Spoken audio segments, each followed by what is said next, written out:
திருவண்ணாமலை தீப மலையின் மீது ஏறிய இளைஞர் மூச்சு திணறல் ஏற்பட்டு உயிரிழந்திருக்கிறார். பெரம்பலூரைச் சேர்ந்த சந்தோஷ் என்பவர்தான் அந்த இளைஞர். கூடுதல் விவரங்களோடு இணைகிறார் செய்தியாளர் குரு தண்டபாணி. வணக்கம் குரு தண்டபாணி.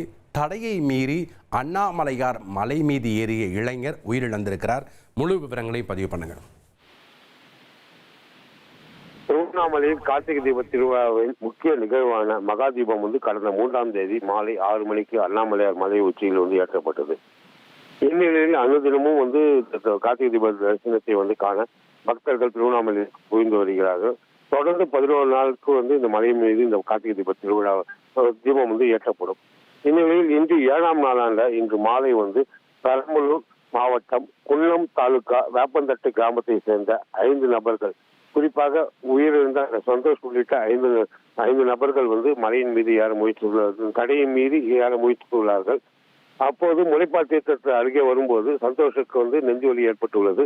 இதன் காரணமாக உடனடியாக அங்கு பணியில் ஈடுபட்டிருந்த வனத்துறையினர் அவரை மீட்டு திருவண்ணாமலை அரசு மருத்துவக் கல்லூரிக்கு சிகிச்சைக்காக அனுப்பியுள்ளார்கள். இருப்பினும் அந்த நபர் சிகிச்சை பலனின்றி வரும் வழியிலேயே உயிரிழந்துள்ளார். தடையை மீறி மலையேற சென்ற நபர் ஒரு உயிரிழந்த சம்பவம் அந்த பகுதியில் பெரும் பரபரப்பை ஏற்படுத்தியுள்ளது. இந்நிலையில் இறந்த சந்தோஷ்குமாரின் உடல் திருவண்ணாமலை அரசு மருத்துவக் கல்லூரியில் பிரேத பரிசோதனைக்காக கொண்டு செல்லப்பட்டுள்ளது. இந்த சம்பவம் தற்போது திருவண்ணாமலை பகுதியில் பெரும் பரபரப்பை ஏற்படுத்தியுள்ளது. நன்றி குரு தண்டபாணி, உங்களுடைய விவரங்களுக்கு.